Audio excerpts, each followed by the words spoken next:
ये कहानी है 1938 की। कैरली नाम के एक आदमी की, हंगेरियन आर्मी में, और वो उस कंट्री का बेस्ट पिस्टल शूटर था।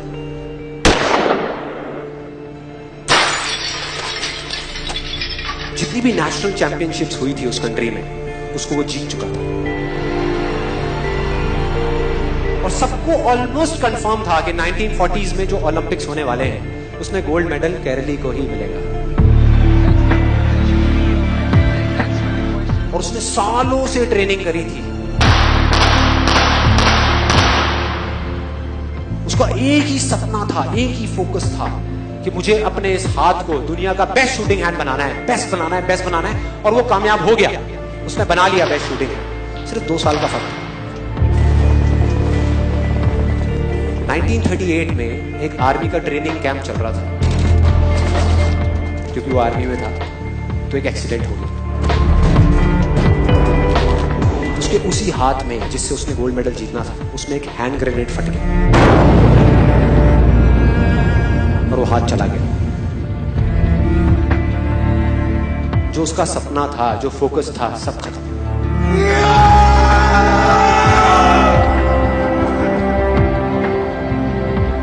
उसके पास 2 रास्ते थे। एक तो ये कि वो बाकी की पूरी जिंदगी रोता रहे और कहीं जा करके छुप जाए, या अपना जो गोल था जिस पे उसने फोकस किया हुआ था उसको पकड़ करके रखे। तो उसने फोकस किया उस पे नहीं जो चला गया था, जो उसके पास नहीं था।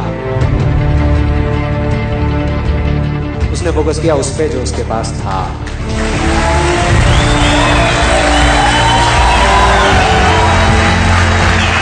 जो उसके पास था।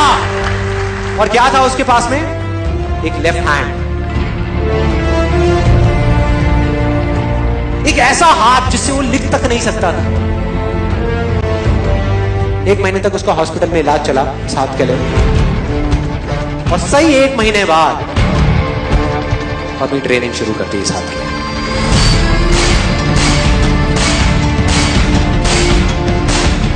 ट्रेनिंग के 1 साल बाद, मतलब कि 1939 में वो वापस आया।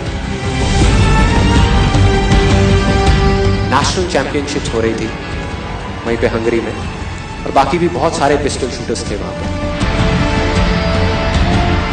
उन्होंने जा करके उसको कंग्रेचुलेट किया।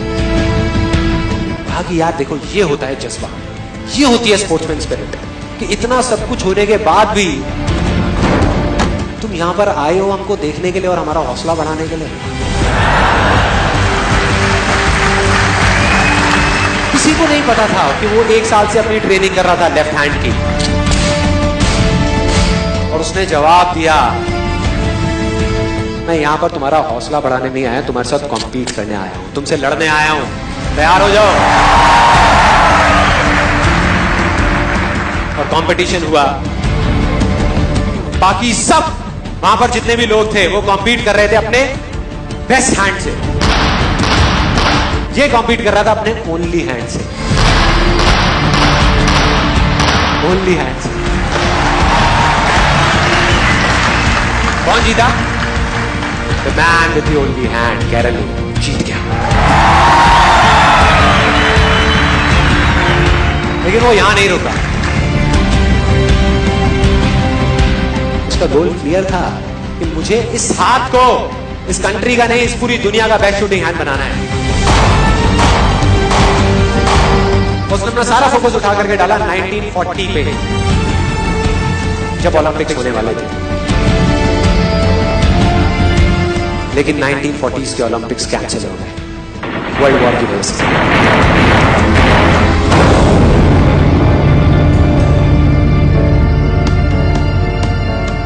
उसने अपना सारा फोकस उठा करके कहां डाल दिया? 1944 में जो ओलंपिक्स होने वाले थे उसके ऊपर। और 1944 में जो ओलंपिक्स होने वाले थे वो भी कैंसिल हो गए वर्ल्ड वॉर की वजह से। फिर से कैंसिल।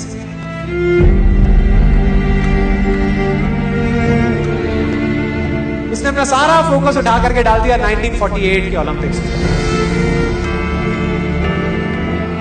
1938 में उसकी एज थी 28 साल, 1948 में उसकी एज हो चुकी थी 38 इयर्स। और जो यंगर जो प्लेयर्स आते हैं निकल करके, उनसे कॉम्पीट करना मुश्किल होता चला जाता है। लेकिन मुश्किल नाम का ये वर्ड था ही नहीं उसकी डिक्शनरी में। वो गया, पूरे वर्ल्ड के बेस्ट शूटर्स आए हुए थे जो अपने बेस्ट हैंड से कॉम्पीट कर रहे थे, और ये अपने ओनली हैंड से कॉम्पीट कर रहा था। और कौन जीता? The man with the only hand.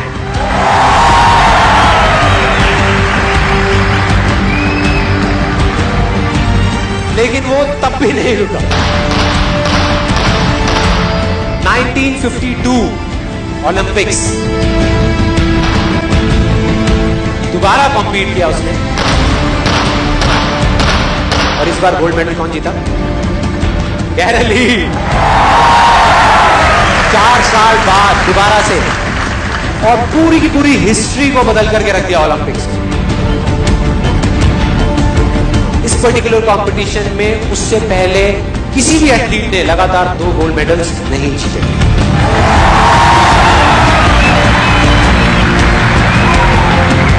अब किसी भी लूजर के पास चले जाओ, उसके पास लिस्ट होगी बहानों की कि मैं इस वजह से फेल हुआ अपनी लाइफ में, इस वजह से मैं कुछ नहीं कर पाया। बहुत लंबी लिस्ट है। दूसरी तरफ विनर के पास चले जाओ, उसके पास में 1000 वजह होगी वो ना करने की जो वो करना चाहता है, सिर्फ एक वजह होगी वो करने की जो वो करना चाहता है, और वो कर जाएगा।